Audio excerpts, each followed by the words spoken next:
Thank you, Jesus. Thank you, Lord. Thank you, Father. धन्यवाद देते हैं पिता परमेश्वर आज के दिन के लिए। आपकी दया, आपकी करुणा और सारी भलाइयों के लिए धन्यवाद देते हैं परमेश्वर।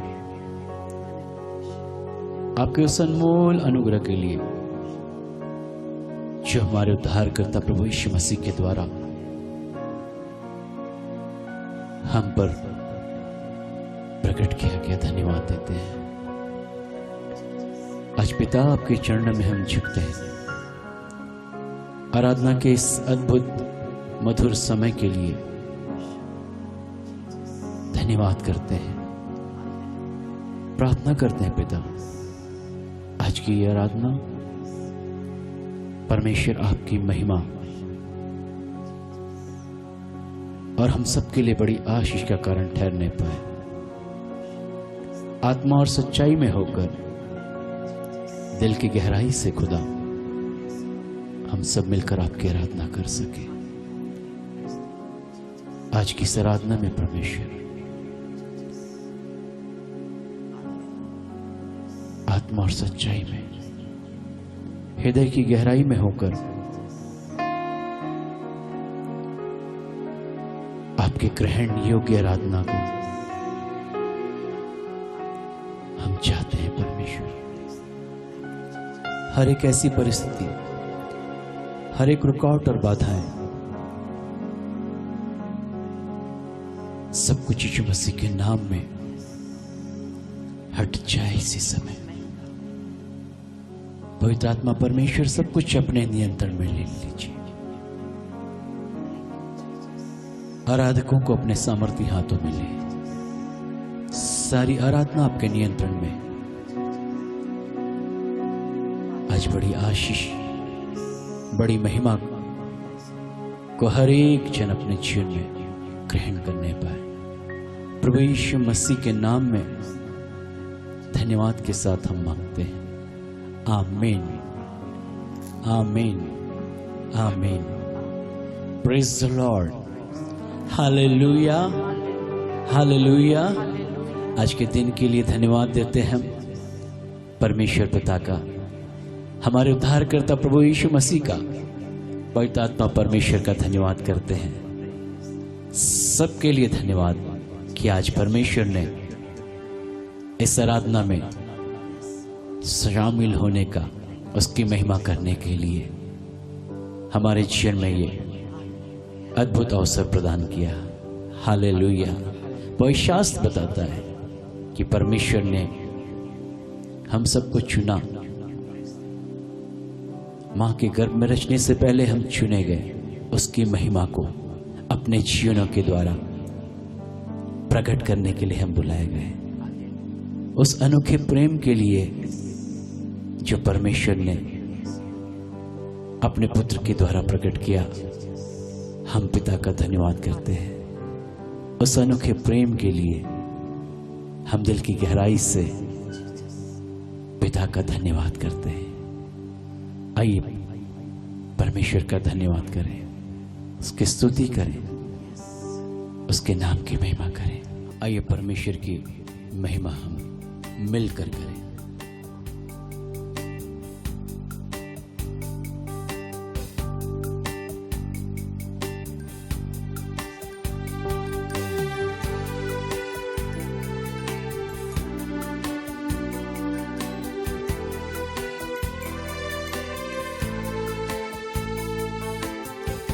जिसने अपने हाथों से हमें सृजा। आइए इस परमेश्वर की आराधना करें। शून्य से लेके तूने मुझे रच लिया अपने ही रूप में, प्रेम किया है अनंत प्रेम से, दिया पुत्र मेरे मुक्ति के लिए।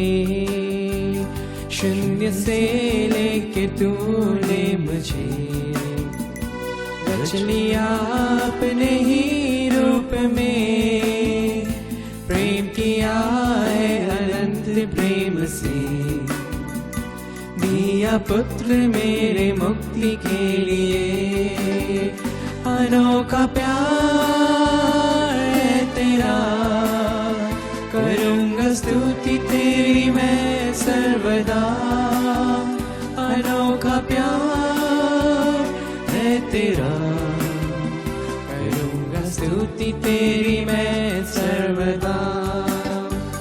जग में आया यीशु स्वर्ग छोड़ के, मेरा सारा दंड सह लिया उसने। कोड़े खा के क्रूस उठा के यीशु ने मुझे मुक्ति और चंगाई दे दी है।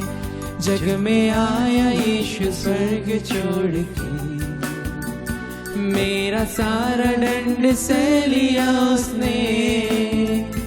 कोड़े खा के क्रूस उठा के यीशु ने मुझे मुक्ति और चंगाई दे दी है। अनोखा प्यार है तेरा, करूँगा स्तुति तेरी मैं सर्वदा। अनोखा प्यार है तेरा, करूँगा स्तुति तेरी मैं सर्वदा। अन्न वस्त्र और सभी आशीषें दी मुझे तूने भरपूरी से। उतरो और सब मुसीबतों से, आग की पुतली जैसे संभाला मुझे।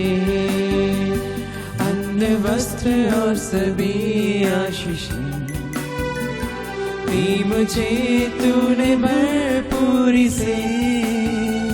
खतरों और सब मुसीबतों से, आग की पुतली जैसे संभाला मुझे। मिलकर अनोखा प्यार है तेरा, करूँगा स्तुति तेरी मैं सर्वदा। अनोखा प्यार है तेरा, करूँगा स्तुति तेरी मैं सर्वदा। अनोखा प्यार, अनोखा प्यार है तेरा, करूँगा स्तुति तेरी मैं सर्वदा। अनोखा प्यार है तेरा, करूँगा स्तुति तेरी मैं सर्वदा। करूँगा स्तुति, करूँगा स्तुति तेरी मैं सर्वदा। करूँगा स्तुति तेरी मैं सर्वदा। करूँगा स्तुति तेरी मैं सर्वदा। हालेलुया, करूँगा स्तुति तेरी मैं। धन्यवाद पिता परमेश्वर, उस अनोखे प्रेम के लिए धन्यवाद देते हैं। आज के इस दिन के लिए धन्यवाद देते हैं। ओ प्रभु, सारे आवश्यकताओं को पूरी करने वाले परमेश्वर, हम आपका धन्यवाद करते हैं। आपका वचन कहता है, जो उसके धर्म और राज की खोज करते हैं, सारी आवश्यकताओं को अपने जीवन में पूरी होते देखते हैं। यहोवा के डरोइयों को कोई भली वस्तु की घटी ना होगी। Hallelujah, hallelujah. हम जानते हैं हमारा परमेश्वर अद्भुत है। हम जानते हैं यीशु मसीह ओ प्रेम करने वाला ओ खुदा है। हालेलुया। वो हमारे जीवन के लिए काफ़ी है, वो हमारे एक परिस्थितियों के लिए पर्याप्त है, जो हमारे लिए अद्भुत करता है। Hallelujah, hallelujah, hallelujah.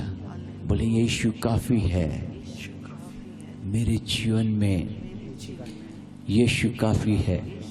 मैं उसका धन्यवाद करता हूँ, मैं उसकी स्तुति करता हूँ। सब समयों में, सब परिस्थितियों में मेरा यीशु मेरे लिए काफी है। आमीन। तालियों के साथ प्रभु की स्तुति करें, उसका गुणगान करें, उसके नाम की प्रशंसा करें।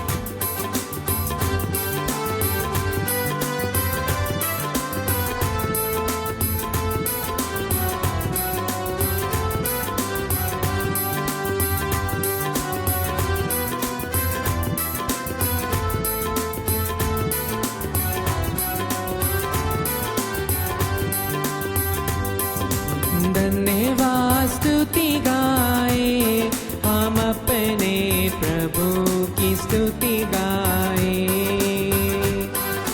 हालेलुया स्तुति गाए हम अपने प्रभु की स्तुति गाए।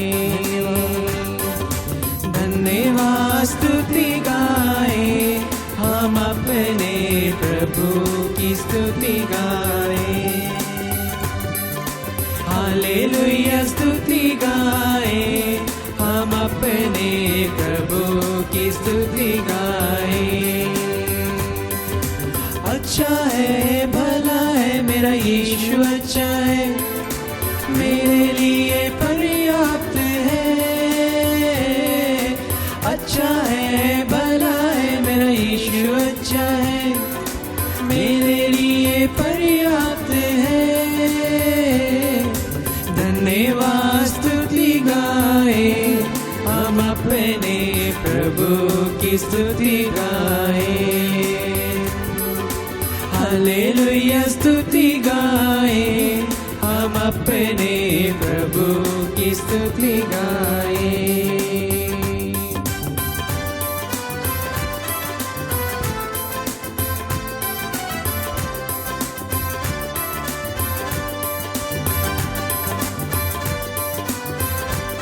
यस लॉर्ड, येरियो जैसी बाधाएं क्यों न हो, यीशु आज अद्भुत आपके लिए करने जा रहा है। आमीन।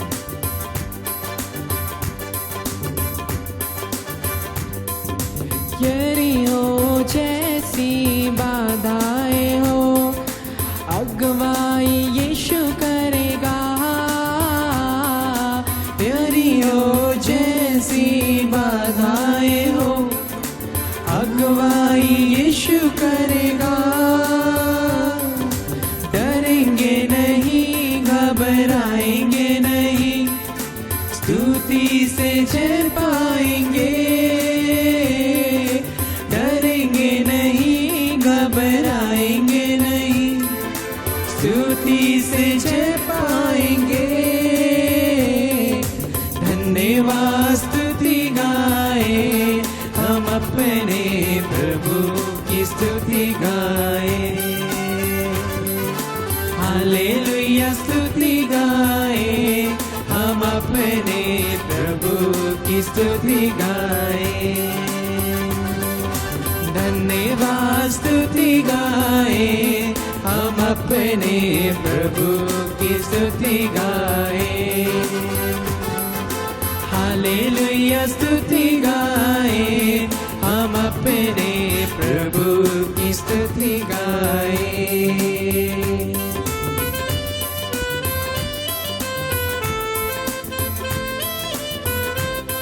लाल समुद्र सामने था और पीछे फिरौन की सेना और सामने लाल समुद्र की बाधा।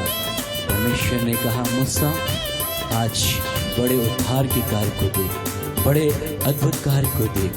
आज अपने जीवन में अद्भुत सामर्थ्य को देखोगे। हालेलुया। लाल समुंदर जैसी आजमाइशें हो, यीशु तेरे आगे चलेगा। लाल समुंदर जैसी आजमाइशें हो, यीशु तेरे आगे चलेगा। विश्वास से आगे बढ़ो तुम, समुद्र में रास्ता खुलेंगे। विश्वास से आगे बढ़ो तुम, समुद्र में रास्ते खुलेंगे। धन्यवाद स्तुति गाए हम अपने प्रभु की स्तुति गाए। हालेलुया हालेलुया स्तुति गाए हम अपने प्रभु की स्तुति गाए।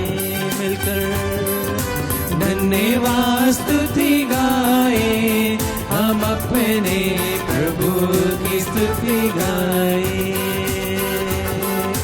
हालेलुया स्तुति गाए हम अपने प्रभु की स्तुति गाए। अच्छा है भला है मेरा यीशु अच्छा है, मेरे लिए पर्याप्त है। अच्छा है भला है मेरा यीशु अच्छा है, मेरे लिए पर्याप्त है। धन्यवाद स्तुति गाए हम अपने प्रभु की स्तुति गाए। तालियों के साथ हालेलुया स्तुति गाए हम अपने प्रभु की स्तुति गाए।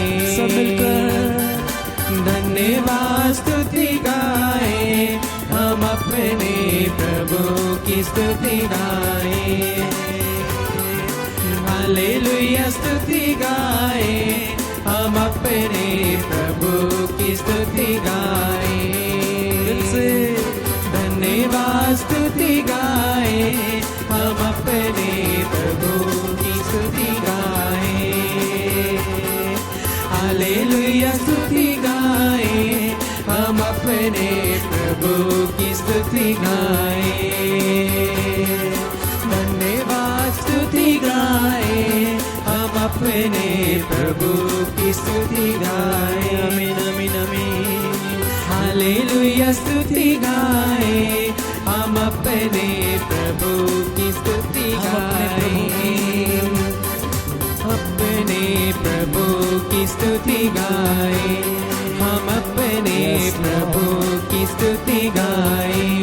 हम अपने प्रभु की स्तुति गाए हम अपने यीशु की स्तुति गाए। हम अपने यीशु की स्तुति गाए हम अपने यीशु की स्तुति गाए। यीशु की स्तुति करें, उसके नाम की महिमा तारीफ करें, क्योंकि सचमुच में स्वर्ग के नीचे इस पृथ्वी पर केवल यीशु ही का नाम है, जिसमें उद्धार है, जिसमें चंगाई है, जिसमें आशीष है। आइए उस नाम की महिमा करें जो जीवन परमेश्वर ने दिया। आइए हम मिलकर कहें, जो जीवन आपने दिया परमेश्वर, तेरी महिमा, तेरी सेवा, तेरी आराधना मैं अपने जीवन भर करता रहूंगा। जब तक जीऊंगा परमेश्वर तेरा ही धन्यवाद करता रहूंगा, तेरी ही महिमा करता रहूंगा। हालेलुया। Yes Lord. जब तक जीऊं तेरी महिमा करता रहूं ऐ खुदा। जब तक जीऊं तेरी महिमा करता रहूं ऐ खुदा। ये जिंदगी तेरी महिमा गाती रहे अब सदा। ये जिंदगी तेरी महिमा गाती रहे अब सदा। जब तक जीऊं तेरी महिमा करता रहूं ऐ खुदा। जब तक जीऊं तेरी महिमा करता रहूं ऐ खुदा। खुदा ये जिंदगी तेरी महिमा गाती रहे अब सदा। ये जिंदगी तेरी महिमा गाती रहे अब सदा। जब से अछूबा तूने मुझे नई सांस जैसे फिर से आ गई। जब से है थामा हाथ तेरा बंदराए जैसे फिर से खुल गई। जब से छुआ तूने मुझे नई सांस जैसे फिर से आ गई। जब से थामा हाथ तेरा बंदराए जैसे फिर से खुल गई। तू ही प्रभु मेरे यीशु तेरे सिवा ना होगा कोई। तू ही प्रभु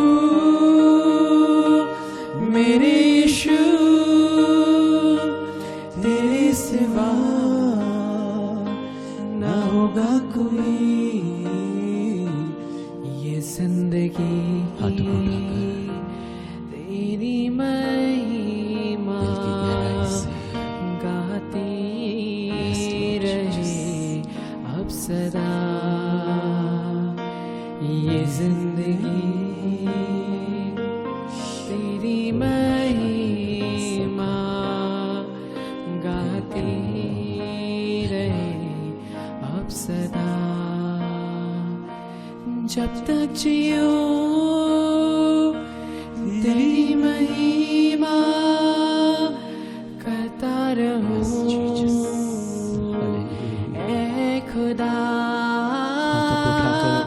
जब तक जियो तेरी महिमा करता रहूं। ऐ खुदा ये जिंदगी तेरी महिमा गाती रहे अब सदा।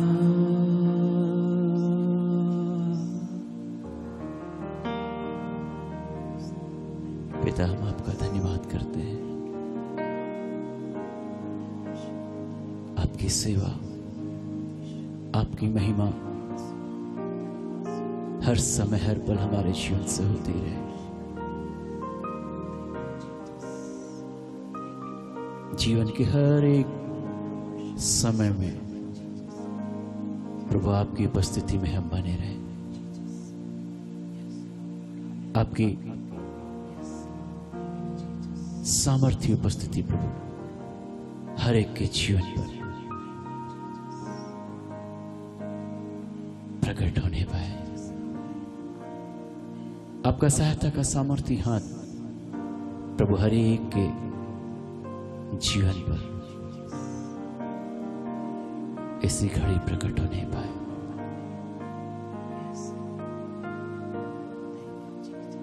आपके नाम की महिमा तारीफ सदा और सर्वदा हम करते रहे। परमेश्वर यीशु मसीह के नाम का धन्यवाद करते रहे।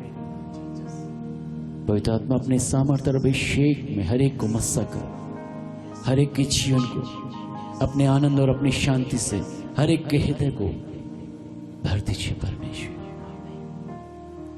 आपकी उपस्थिति में हर एक समस्याओं परेशानी से निजात मिले, हर एक निर्बलताओं में चंगाई शिफा सामर्थ्य मिले। आपका धन्यवाद हम करते हैं परमेश्वर। यीशु मसीह के नाम की महिमा तारीफ करते हैं।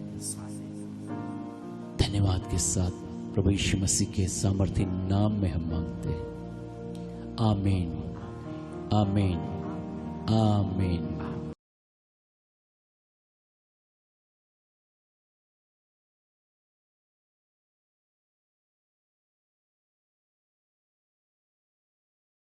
हालेलुया, जय मसीह की। प्रभु यीशु मसीह के मधुर नाम में आप सबका स्वागत। आज के दिन के लिए पिता परमेश्वर का धन्यवाद करते हैं, उसकी दया, उसकी करुणा के लिए जो उसके प्रियपुत्र के द्वारा प्रभु यीशु मसीह के द्वारा प्रकट की गई। हम यीशु मसीह का धन्यवाद करते हैं। हालेलुया। आज परमेश्वर अपने वचनों के द्वारा आपके जीवन को आशीषित करे। पवित्र आत्मा का सामर्थ आपके जीवन को छुए और आज का ये वचन आपके जीवन में 100 गुना फल लाए, 100 गुना फल लाए। आमीन, हालेलुया। जब आप सड़क से गुजरते हुए आसपास खेतों पर दृष्टि करते हैं, वो हरे भरे खेत, वो फसल जो मन को आनंदित करती है, दिल में एक अद्भुत सुकून लेकर आती है, बड़ा अच्छा महसूस होता है। किसान से जब बातचीत हुई कि इस फसल को बोने और काटने में कितना समय लगता है, उसने कहा करीब 4 महीने बोने के बाद फसल की कटनी में लगता है। लेकिन इन 4 महीनों में फसल को जो बीज बोए गए, जो फसल उगी, उसकी देखभाल करनी होती है। समय पर पानी देना, खाद देना, उन सारे जंगली बीजों से जंगली पौधों को अलग करना, जानवर से, पक्षियों से उसकी रक्षा करना, और तब वो फसल कटने के लिए तैयार होती है। अनाज के रूप में, जिसे हम अपने भोजन के रूप में ग्रहण करते हैं, जो हमारे शारीरिक बल को प्रदान करता है। इसी प्रकार पवित्र शास्त्र को जब हम पढ़ते हैं, वहां भी बोने के विषय में हम पाते हैं। गलातियों की पत्री को जब हम पढ़ते हैं, उसके 6वें अध्याय 7 और 8 आयत, वहां इस प्रकार से लिखा हुआ है कि मनुष्य जो कुछ बोता है वही अपने जीवन में काटेगा। जो शरीर के लिए, शरीर के द्वारा बोता है, वो मृत्यु की, विनाश की कटनी को काटेगा। लेकिन जो आत्मा के लिए, आत्मा के द्वारा बोता है, वो निश्चय अनंत जीवन की कटनी को काटेगा। मनुष्य के जीवन को जब हम देखते हैं, यहां पर पवित्र शास्त्र बताता है 2 प्रकार के कटनी के विषय में, विनाश की कटनी और अनंत जीवन की कटनी। शरीर के द्वारा विनाश की कटनी, परंतु आत्मा के द्वारा अनंत जीवन की कटनी के विषय में लिखा हुआ है। पवित्र शास्त्र बताते हैं कि एक मनुष्य के आज्ञा न मानने के कारण बहुत से लोग पापी ठहराए गए। आदम के द्वारा मृत्यु इस संसार में आई, लेकिन बाइबल ये भी बताती है कि एक मनुष्य के आज्ञा मानने के कारण बहुत से लोग धर्मी ठहराए गए। हमारे प्रभु यीशु मसीह के द्वारा इस संसार में अनंत जीवन आया। Hallelujah, hallelujah. बाइबल कहती जितनों ने उसे ग्रहण किया संतान होने का अधिकार मिल गया, स्वर्ग के दरवाजे खोल दिए गए, अनंत जीवन में प्रवेश करने के लिए रास्ते खुल गए। आज उस कटनी के विषय में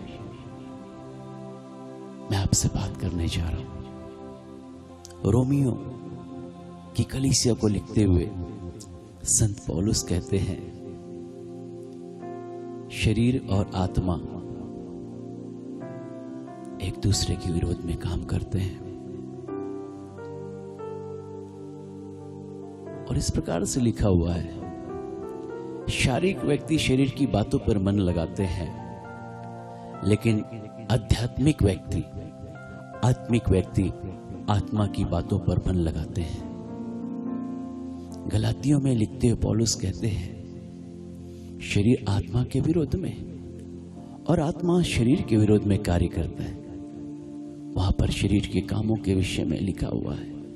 गलातियों 5:19 जब पढ़ते हैं, शरीर के काम व्यभिचार, ईर्ष्या, डाह, क्रोध, लीला कीड़ा और नाना प्रकार के कामों के विषय में पढ़ते हैं। और उसी 5वें अध्याय के 22 आयत में आत्मा के फल प्रेम, आनंद, शांति, धीरज, कृपा, भलाई, विश्वास, नम्रता और संयम के विषय में लिखा हुआ है। आज परमेश्वर एक व्यक्ति से यह अपेक्षा करते हैं कि हम बड़े पवित्रता के साथ परमेश्वर की इच्छा, परमेश्वर के वचनों को अपने जीवन में पूरा करते हुए आगे बढ़ते चले जाएं। दो प्रकार की कटनी, एक विनाश को लेकर आती, लेकिन दूसरी कटनी जो अनंतकालीन जीवन को, सदाकाल के जीवन को, स्वर्ग के जीवन को लेकर आती है। वे लोग जो सांसारिक दशा में हैं, वे लोग जो शारीरिक अभिलाषाओं में हैं, और शास्त्र कहता है वे परमेश्वर की इच्छा को, परमेश्वर की बातों को अपने जीवन में पूरा नहीं कर सकते और उस अनंतकालीन जीवन को प्राप्त नहीं कर सकते। ये तभी संभव है जब वो परमेश्वर के आत्मा के चलाए चले। रोमियो 8 में लिखा है, प्रभु यीशु मसीह में है उन पर दंड की आज्ञा नहीं है। और आगे लिखा है, जो मसीह यीशु में है वो आत्मा के चलाए चलते हैं। इसका मतलब आत्मा के चलाए चलने वाला व्यक्ति ही उस अनंत जीवन की कटनी को काट सकता है। जो आत्मा के चलाए चले वही बाइबल कहती है परमेश्वर के पुत्र और पुत्रियां ठहरते हैं। शारीरिक दशा में कोई भी परमेश्वर को प्रसन्न नहीं कर सकता। बाइबल कहती है परमेश्वर तो आत्मा है। आत्मिक बातों के द्वारा, आत्मा के चलाए चलने के द्वारा ही एक व्यक्ति, एक विश्वासी अपने जीवन में परमेश्वर को प्रसन्न करने वाला ठहर सकता है। शारीरिक दशा मृत्यु की ओर, विनाश की ओर लेकर जाती है। एक विश्वासी ने देखा कि वो मर गया है और मरने के बाद उसने स्वर्ग और नरक को देखा। और जैसा हम जानते हैं मनुष्य का एक बार मरना और न्याय का होना नियुक्त है।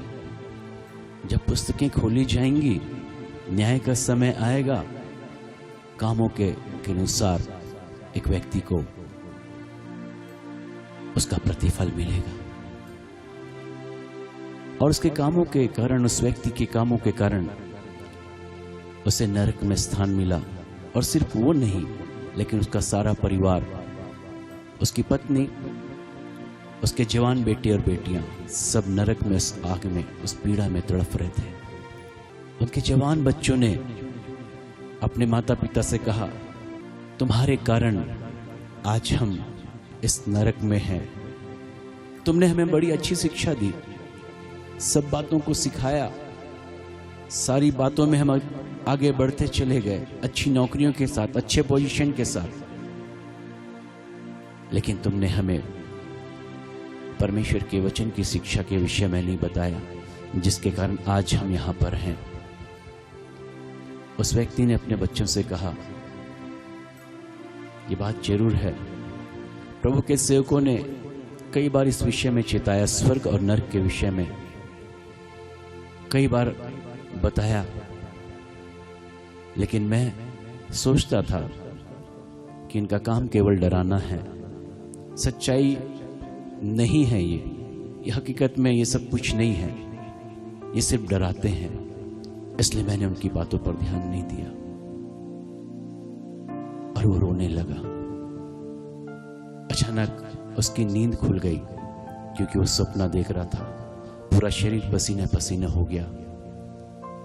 उसी क्षण उसने प्रभु के सामने तौबा की, सांसारिक बातों से अलग हटकर आत्मिक बातों में आगे बढ़ने के लिए।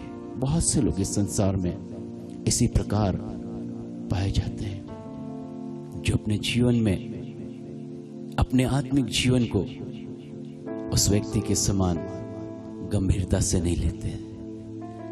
लेकिन एक बात जो अटल है, जो सत्य है, कि हम सबका मरना और न्याय का होना नियुक्त है। इसलिए आज इस वचन को सुनकर अपने जीवन में आत्मिक रीति से आगे बढ़ने के लिए आज निर्णय लेने और सोचने का दिन है। इस प्रकार से लिखा हुआ है कि मसीह ने हमें स्वतंत्रता के लिए स्वतंत्र कर दिया है, लेकिन ये हमारी स्वतंत्रता शारीरिक अभिलाषाओं के लिए नहीं, सांसारिक बातों के लिए नहीं है, क्योंकि इसका अंत विनाश, अनंत काल का नरक नियुक्त किया गया है। शारीरिक व्यक्ति शारीरिक बातों पर मन लगाते हैं, लेकिन आत्मिक व्यक्ति आत्मा की बातों पर मन लगाते हैं। रोमियो की कलीसिया को लिखते हुए संत पौलुस कहते हैं, शरीर पर मन लगाना तो मृत्यु है, लेकिन आत्मा पर मन लगाना जीवन और शांति है। आज लोग जीवन और शांति की तलाश में हैं, लेकिन वो अपने शारीरिक दशा के द्वारा, सांसारिक बातों के द्वारा अपने जीवन में शांति और जीवन और आनंद को प्राप्त करना चाहते हैं, जो कि असंभव है। केवल परमेश्वर के वचन के अनुसार चलने के द्वारा ही एक व्यक्ति अपने जीवन में परमेश्वर को प्रसन्न करने वाला ठहर सकता है। पौलुस कहते हैं, इस संसार के सदृश न बनो, लेकिन जैसे अपने शरीर को उन लालसाओं और अभिलाषाओं जो शरीर में कार्य करती है उसके समेत क्रूस पर चढ़ा दो। क्रूस मृत्यु को बताता है, क्रूस अलगाव को बताता है। अपने शारीरिक अभिलाषाओं को, अपनी सारी वो लालसाएं जो संसार की ओर से एक व्यक्ति के जीवन को पर प्रभाव डालती हैं, उन सब से अलग होने की जरूरत है। क्रूस पर चढ़ाना अलगाव को दिखाता है। आत्मिक जीवन में आप आगे बढ़ना चाहते हैं, उस अनंत काल की कटनी के लिए जब आप आगे बढ़ना चाहते हैं, अपने आप को सारी चीजों से अलग करने की जरूरत है, क्योंकि सांसारिक अभिलाषाएं, सांसारिक लालसाएं एक व्यक्ति को आत्मिक जीवन में आगे बढ़ने के लिए उस अनंत काल की कटनी को काटने के लिए रुकावट है। लेकिन पौलुस इस बात को भी कहते हैं कि अपने जीवन में उन आत्मिक बातों के विषय में, उन आत्मिक रीति से चलने के विषय में एक विश्वासी को सचेत होने की जरूरत है। रोमियो की कलीसिया को लिखते हुए पौलुस कहते हैं, सांसारिक लालसाओं के अधीन ना रहो, लेकिन अपने शरीर को, अपने अंगों को सांसारिक लालसाओं के लिए, पाप के लिए ना सौंपो, लेकिन अपने अंगों को धर्म के हथियार होने के लिए अपने परमेश्वर को सौंपें, प्रभु को सौंपें। अपने अंगों को, अपनी देह को धर्म के हथियार होने के लिए प्रभु को सौंपें। तीतुस अपनी पत्री में कहते हैं, सांसारिक अभिलाषाओं, अभक्ति से मन फेर कर इस युग में संयम और धर्म और भक्ति के साथ जीवन बिताएं। ये एक विश्वासी के लिए, एक व्यक्ति के लिए परमेश्वर की इच्छा है कि सांसारिक अभिलाषाओं से अपने आप को अलग करके संयम के साथ भक्तिपूर्ण जीवन व्यतीत करें। तब ही एक व्यक्ति अपने जीवन में उस अनंत काल के कटनी को काटने के लिए जो परमेश्वरी योजना में है आगे बढ़ सकता है। लूका रचित सुसमाचार जब हम पढ़ते हैं उस धनी व्यक्ति के बारे में और उस कंगाल लाजर के बारे में हम पढ़ते हैं कि किस प्रकार वो धनी व्यक्ति सांसारिक अभिलाषाओं में, सांसारिक भोग विलास में अपना जीवन व्यतीत किया, लेकिन लाजर कंगाल की दशा में जीवन व्यतीत किया। और जब दोनों की मृत्यु हुई, बाइबल बताती है धनी व्यक्ति नरक में, अधोलोक में तड़फ रहा था और कंगाल लाजर इब्राहिम की गोद में आनंद मना रहा था। जब उसने इब्राहिम से कहा, पिता इब्राहिम उस लाजर को भेज दे, मैं तड़फ रहा हूं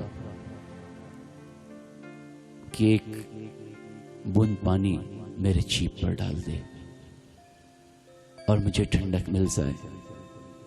इब्राहिम ने कहा, तो अपने जीवन में अच्छी वस्तुएं ले चुका और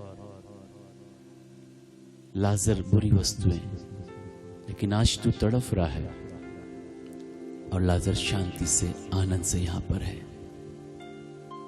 क्योंकि तूने केवल सांसारिक बातों की ओर दृष्टि की, अपने आत्मिक जीवन के विषय में सोचा नहीं, इसलिए आज तेरी दशा ये है। वास्तव में संसार में रहते हुए बहुत बार सांसारिक अभिलाषाओं में, सांसारिक वस्तुओं की खोज में, सांसारिक आनंद में एक व्यक्ति इतना लीन हो जाता है कि वो समझ ही नहीं पाता कि परमेश्वर की योजना उसके लिए अनंत काल का जीवन, अनंत काल का आनंद है। Hallelujah, hallelujah. परमेश्वर की योजना आपके लिए बहुत अद्भुत है।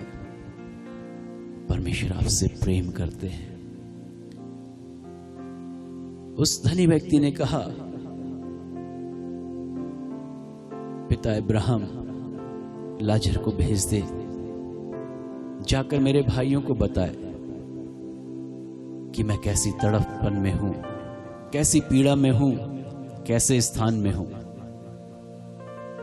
इब्राहिम ने कहा, उनके पास व्यवस्था की पुस्तक है, मूसा की व्यवस्था है, वो उसे देखकर सही रीति से चल सकते हैं।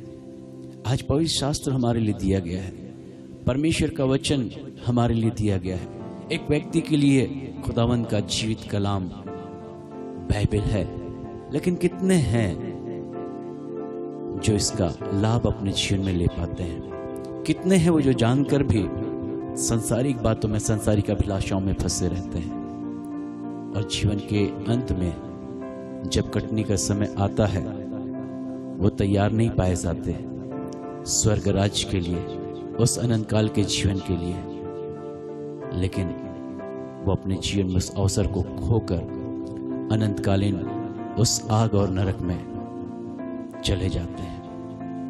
आज जब आप इस वचन को सुन रहे हैं,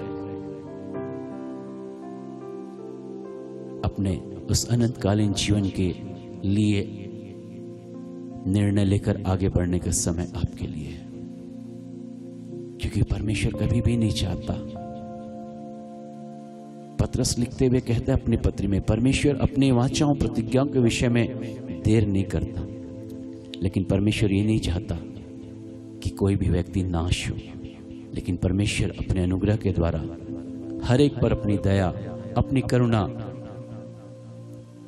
दिखाता है ताकि हर एक बचा लिया जाए, कोई भी नाश ना हो।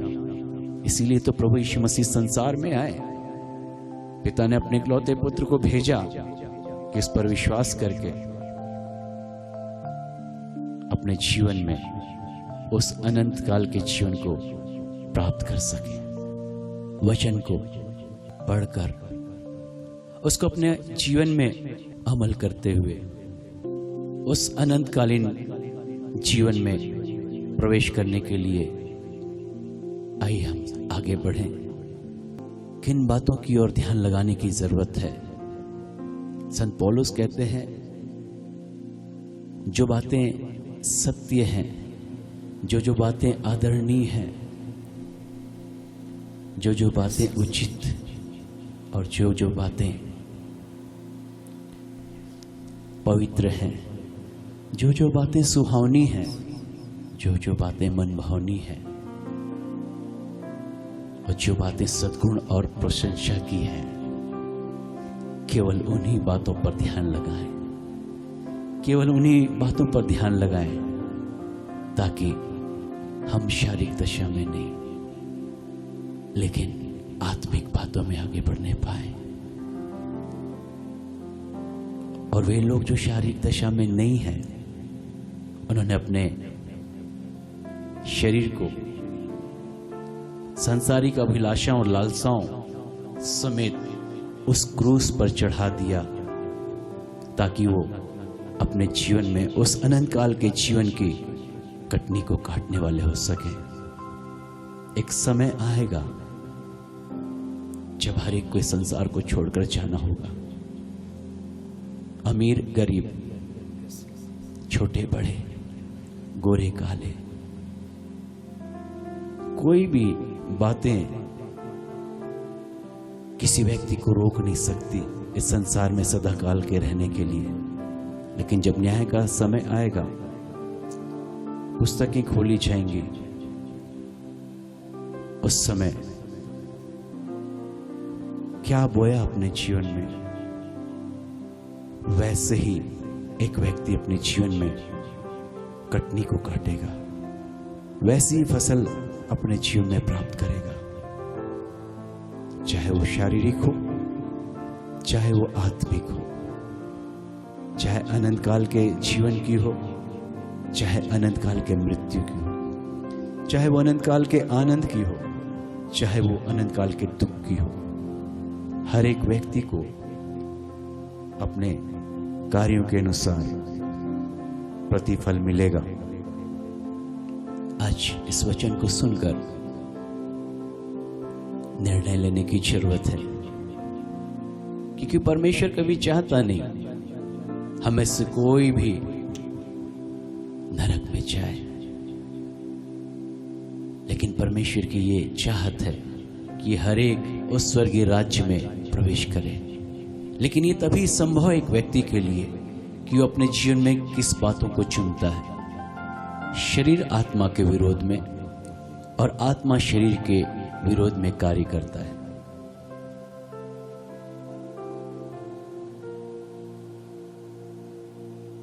आत्मा के द्वारा शरीर के कार्यों को मारेंगे, तब आप जीवित रह सकते हैं। उस अनंत काल के जीवन में प्रवेश करना, उस अनंत काल के आनंद में प्रवेश करना तभी संभव है जब हम अपने शारीरिक क्रियाओं को, सांसारिक अभिलाषाओं को, सांसारिक लालसाओं को से अलग होकर अपने जीवन में परमेश्वरी योजना में चलें, परमेश्वरी इच्छा में चलें और उन बातों की ओर ध्यान लगाएं जो आपके लिए लाभ की है, जो आपके लिए उचित है, जो आपके लिए उस अनंत काल के जीवन में प्रवेश करने के लिए दी गई है। Hallelujah, hallelujah, hallelujah. किसी देश में एक राजा रहा करता था और उसकी 4 रानी थी और वो चारों बिल्कुल अलग थी। उन 4 रानियों में जो चौथी रानी थी, राजा उससे बेतहाशा प्रेम करता था, दिन रात उसके साथ रहा करता था, कभी भी उससे अपने से अलग नहीं करता था और जो वो चाहते, जो भी इच्छा करते, राजा उसकी इच्छा को हमेशा पूरी करता, चाहे वो दिन का समय या रात हो। वो कभी भी उससे दुखी और निराश नहीं करता, लेकिन उसकी सारी इच्छा को पूरी करता था। राजा की जो तीसरी रानी थी वो बेहद खूबसूरत थी, बहुत रूपवती थी और उसे अपने रूप पे घमंड भी था और राजा लोगों के सामने उसकी सुंदरता की चर्चा करता, उसके रूप के चर्चा करता और लोग देखते सचमुच में बहुत ही वो सुंदर थी। जो दूसरी पत्नी थी वो बहुत बुद्धिमान थी और समय असमय जब भी राजा को किसी सलाह की जरूरत पड़ती वो उसकी सहायता करती और हमेशा राजा को ऐसे मशवरे, ऐसे सलाह देती जो उसके लिए हमेशा फायदे को होती। विपत्तियों से, समस्याओं से उसे बाहर आने में उस दूसरी पत्नी की सलाह हमेशा उसके जीवन में सहायता करती थी। लेकिन राजा की जो पहली पत्नी थी वो राजा से बेहद प्रेम करती थी, लेकिन राजा उतना ही नफरत अपनी पहली पत्नी से करता था। जितना वो राजा के करीब आना चाहती, राजा उतना ही उससे दूर रहता। यहां तक कि राजा उसकी ठीक से देखभाल भी नहीं करता और वो अक्सर बीमार रहा करती थी। अपने दुख और अपने आंसू के समय में वो राजा की ओर देखती और राजा उससे मुंह फेर लेता और वो अक्सर बीमार रहा करती थी। और एक दिन ऐसा हुआ, राजा बीमार हो गया। इलाज तो किया गया उसका, लेकिन कोई फायदा नहीं हुआ और जब वो मृत्यु के करीब था उसने अपनी चारों पत्नियों की ओर देखा। अपने मृत्यु के उस दशा में उसने चारों पत्नी की ओर देखा इस आशा से कि कौन उसके साथ जाना चाहेगा। चौथी पत्नी जिससे वो बहुत ज्यादा प्रेम करता था, दिन रात जिसके साथ रहता था, जिसकी सारी इच्छाओं को पूरी करता था, उसने कहा मैं मरने से आ रहा हूं, क्या तुम मेरे साथ चलोगे? उसने कहा बिल्कुल नहीं, जैसे तुम मरोगे मैं तुमसे अलग हो जाऊंगी, मैं तुमको छोड़ दूंगी, मैं तुम्हारे साथ नहीं जाऊंगी। राजा की आंखों में आंसू आ गए। उसने अपनी सुंदर पत्नी की ओर देखा जिसके रूप की चर्चा वो हर जगह किया करता था, जिसकी सुंदरता के विषय में हर जगह बताता था। उसने कहा तुम तो मेरे साथ चलोगी ना? उसने इठलाते हुए कहा मैं तुम्हारे साथ क्यों जाऊंगी, मेरे चाहने वाले बहुत हैं। तुम मर जाओगे, मैं किसी और के पास चले जाऊंगी, मैं उसके साथ शादी कर लूंगी, मैं तुम्हारे साथ नहीं जाऊंगी। राजा का दिल टूट गया। उसने अपने दूसरी पत्नी की ओर देखा, इस आशा से कि अवश्य वो उसके साथ जाएगी। उसने कहा, तुम तो मुझे धोखा नहीं दोगी, तुम मेरे साथ जरूर जाओगी ना। उस दूसरी पत्नी ने राजा की ओर देखकर कहा, मैं आपके साथ जा नहीं सकती हूं। हाँ, ये बात अवश्य है कि आपके अंतिम संस्कार तक मैं आपका साथ दे सकती हूं, उस स्थान तक मैं जा सकती हूं, लेकिन मैं आपके साथ नहीं जा सकती। राजा के आंसू बहने लगे। दिल पूरी रीति से टूट चुका था।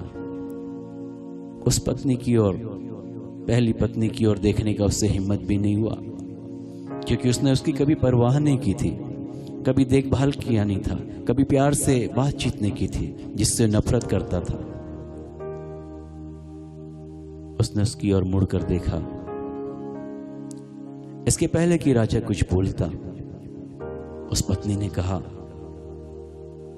कोई आपके साथ जाए या ना जाए, लेकिन मैं आपके साथ जरूर जाऊंगी, मैं आपको छोड़ूंगी नहीं, मैं आपके साथ जरूर जाऊंगी। मृत्यु भी आपसे अलग नहीं कर सकती, मैं आपके साथ जाऊंगी। राजा ने कहा, मैंने तुम पर कभी ध्यान नहीं दिया, मैंने तुम्हारी कभी सेवा नहीं की, कभी तुमसे प्यार के दो शब्द भी नहीं कहे, लेकिन तुम आज मेरे साथ जाने के लिए तैयार हो। वो राजा और कोई नहीं, वो राजा आप और मैं। और वो जो 4 पत्नियां, चौथी पत्नी जिससे राजा बेतहाशा प्रेम करता था, जिसकी देखभाल करता था, हर एक इच्छा पूरी करता था, वो और कोई नहीं है, आपका शरीर है, आपकी देह है, जिस संसार में छूट जाएगी। बाइबल कहती है मनुष्य मिट्टी है और मिट्टी में मिलाया जाएगा। तीसरी पत्नी जो बहुत सुंदर रूपवती थी, इस संसार के धन और संपत्ति है जिसके लिए आप परिश्रम करते हैं, ये संसार की धन दौलत है जिसके पीछे आप भागते हैं दीवाने हुए, सब कुछ भूलकर अपने जीवन की सुख शांति को, ये इसी संसार में छूट जाएगी। सुलेमान राजा कहते हैं, सब कुछ व्यर्थ, व्यर्थ ही व्यर्थ, इस संसार की धन संपत्ति कौन ले जा सकता है अपने साथ, सब कुछ यही छूटना है।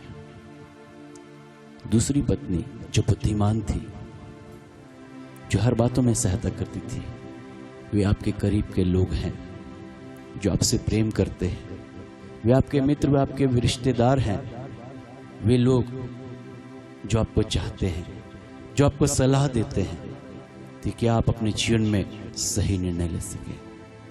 वे मित्र और रिश्तेदार ही दूसरी पत्नी है। और वो पहली पत्नी जिसकी चिंता राजा ने कभी नहीं की, जिसकी देखभाल राजा ने नहीं किया, जिससे प्यार से 2 शब्द भी नहीं किए, जिससे नफरत करता था, वो और कोई नहीं, आपकी आत्मा है जो आपके साथ जाएगी, जो सदाकाल के उस स्थान में जाएगी जहां अनंत जीवन की कटनी काटी जाएगी, चाहे वो विनाश की कटनी हो, चाहे अनंत जीवन की कटनी हो। आज निर्णय लेने का समय है। अब तक आपने अपने जीवन में क्या किया, मैं इस विषय पर आपसे बातचीत नहीं कर रहा हूं। आज तक आपने अपने जीवन में क्या किया, इस विषय पर मैं आपसे बात नहीं कर रहा हूं, लेकिन मैं आपसे बात कर रहा हूं आज इस वचन को सुनकर आप अपने जीवन में क्या करने जा रहे हैं। पवित्र शास्त्र बताती है यीशु मसीह आएंगे अपने लोगों को लेने के लिए, और फिर जब पुस्तकें खोली जाएंगी, न्याय सिंहासन पर बैठकर कामों के अनुसार प्रतिफल दिया जाएगा। यदि शरीर के लिए बोया है अनंत काल की विनाश की कटनी आप काटेंगे। लेकिन यदि अपने आत्मा के लिए आप बो रहे हैं, आप आशीषित हैं, आप धन्य हैं, क्योंकि आपके लिए अनंत काल का जीवन परमेश्वर की योजना में है। आइए अपनी आंखों को बंद करें। ये बहुत महत्वपूर्ण समय, निर्णय लेने का समय है, क्योंकि आज आपका निर्णय आपके अनंत काल को निर्धारित करने जा रहा है। आज आपका कदम आपके जीवन को, अनंतकालीन जीवन को प्रभावित करने जाएगा। जो आप कर रहे हैं वो मैं नहीं जानता, जो आप कर रहे हैं वो लोग भी नहीं जानते, लेकिन परमेश्वर सब कुछ आपके विषय में जानता है। यीशु आपको देख रहे हैं, प्रभु की दृष्टि आपकी ओर है। आज अपने जीवन में निर्णय लें, सांसारिक अभिलाषाओं में नहीं, शारीरिक लालसाओं में नहीं, शरीर के कामों में नहीं, लेकिन आत्मिक बातों में बढ़ने के लिए आज अपने आप को समर्पित करें, क्योंकि प्रभु की दृष्टि आपकी ओर है। Hallelujah, yes Lord. जो भी तू कर रहा है, यीशु वो देखता है। जो भी तू कर रहा है, यीशु वो देखता है। हर पल का तुझको इंसान, हर पल का तुझको इंसान देना हिसाब होगा। इंसाफ का तराजू यीशु के हाथ होगा। खुल जाएंगी किताबें, न्याय सिंहासन पर यीशु विराजमान होंगे। आपके कर्मों के अनुसार, आपके कार्यों के अनुसार आपके लिए प्रतिफल ठहराया जाएगा। आज प्रभु के वचन को सुनकर, प्रभु की इस वाणी को सुनकर अपने जीवन में निर्णय लें। उन सारी चीजों से अपने आप को अलग करके, जो सांसारिक है, जो क्षणिक है, जो दुख और समस्या को लेकर आते हैं, आज परमेश्वरी बातों में आगे बढ़े। शरीर पे मन लगाना तो मृत्यु है, लेकिन आत्मा पर मन लगाना जीवन और शांति है। परमेश्वर आपको जीवन देना चाहते हैं।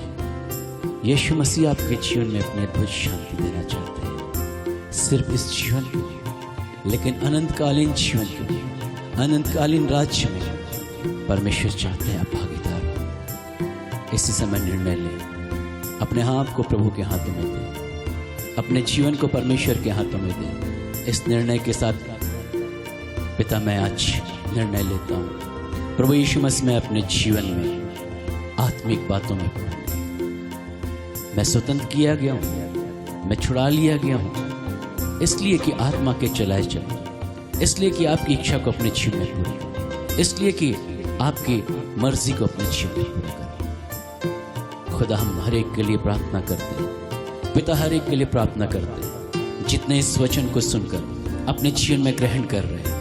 प्रभु एक निर्णय के साथ पिता परमेश्वर में प्रार्थना करता हूँ, हर एक की सहायता करें। पवित्र आत्मा हर एक की सहायता करें। पवित्र आत्मा परमेश्वर हर एक की अगुवाई करें। हर एक संसारिक बातों से अलग होकर, शारीरिक अभिलाषाओं से अलग होकर, प्रभु जीवन के उस उत्तम मार्ग में जो अनंतकालीन स्वर्ग की ओर लेकर चलता है, उस मार्ग में चलने के लिए, उस रास्ते पर चलने के लिए प्रभु इन सब की अगुवाई करें। परमेश्वर हर एक रुकावट, हर एक बाधाएं, हर एक शैतान की युक्तियों को, हर एक सांसारिक बातों को जो इनके जीवन में रुकावट को लाती, यीशु मसीह के नाम में हम कैंसिल करते हैं, कैंसिल करते हैं। और परमेश्वरी सहायता को परमेश्वर की योग्यता को, परमेश्वर की उस अनुग्रह की भरपूरी को हर एक के जीवन में हम रिसीव करते हैं। परमेश्वर सब पर अपनी दया करुणा अनुग्रह इस संसार में रहते हुए प्रभु अपने आप को तैयार करें उस अनंतकालीन राज्य के लिए, ताकि बड़े आनंद के साथ प्रभु